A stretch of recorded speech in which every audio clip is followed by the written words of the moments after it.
So this is how you're going to use the pictures you made in Google Draw to make a matching type manipulative.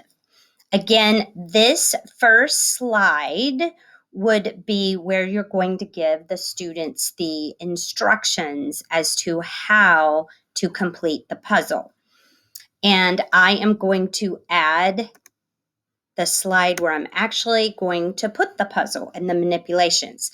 Now, one thing I forgot to show you in the last video, or remind you, because I have shown it to you in video 1, was to remind you to look at the size of the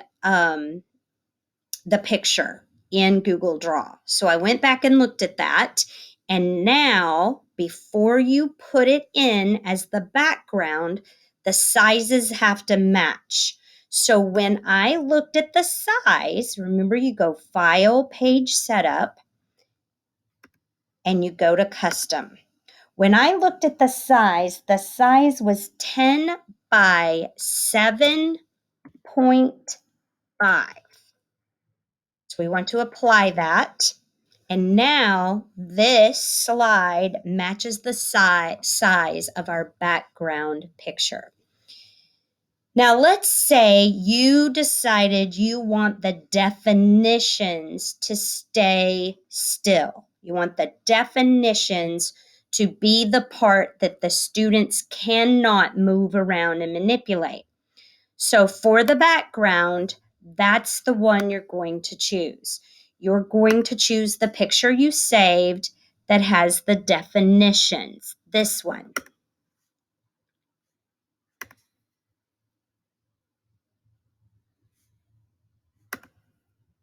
So now the students cannot move any of this around. The definitions are still.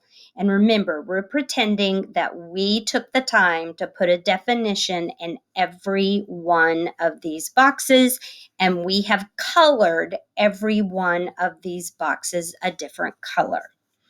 Now, for matching, it's a little different than it was when we made the other manipulative. And here is how it's different, so you really want to watch. First, you have to insert your second picture. I'm going to upload it from the computer because that's where I put it. Here is the manipulative picture that I want to use. Now, what you do is you're going to use the crop button because we want one word at a time. We want one word at a time. Remember, you're pretending that all of these squares have a different vocabulary word in them. This is your crop tool. Notice when you click, if you clicked over here, it would ask about shapes to put around your picture. But if you click on, first you have to have the picture chosen. That's very important. See, that goes away if you don't have a picture chosen. You have to click on the picture, then you click on this crop tool, and it gets this heavy black bar. Right here, you want to see an arrow, and you are going to crop one square at a time. So I'm going to crop this first vocabulary word.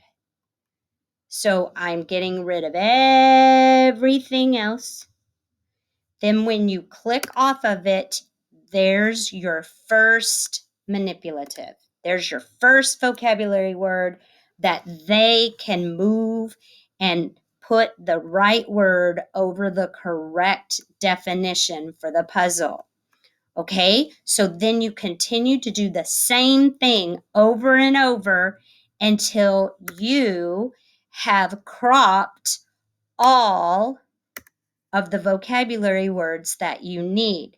Again, make sure the picture is selected. If it doesn't have those handles around it, you have to click on it, see the handles, then you can crop it. This time we want to crop another vocabulary word. So again, you're going to move this side to here, and you're going to move the bottom to here, and you're going to move this side to here, and then click off of it. Then you can move this over here. You want to keep them mixed up for when they match it. Now, I want to show you one other thing in case this should happen to you. It's no big deal. It's easy to fix, okay?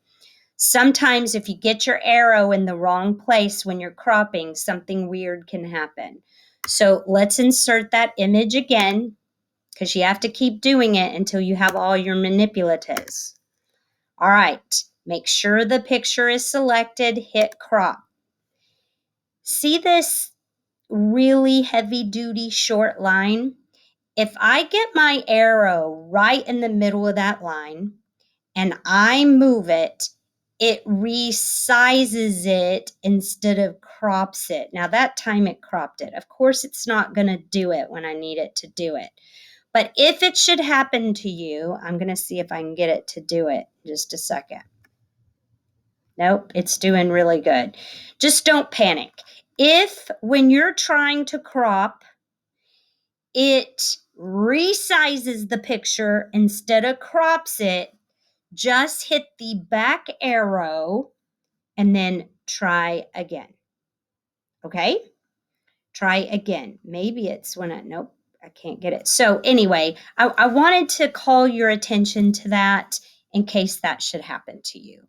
So once you have all your manipulatives cut out, they will be all right here on the side, and the students will be able to see them and will be able to move them wherever they should be moved.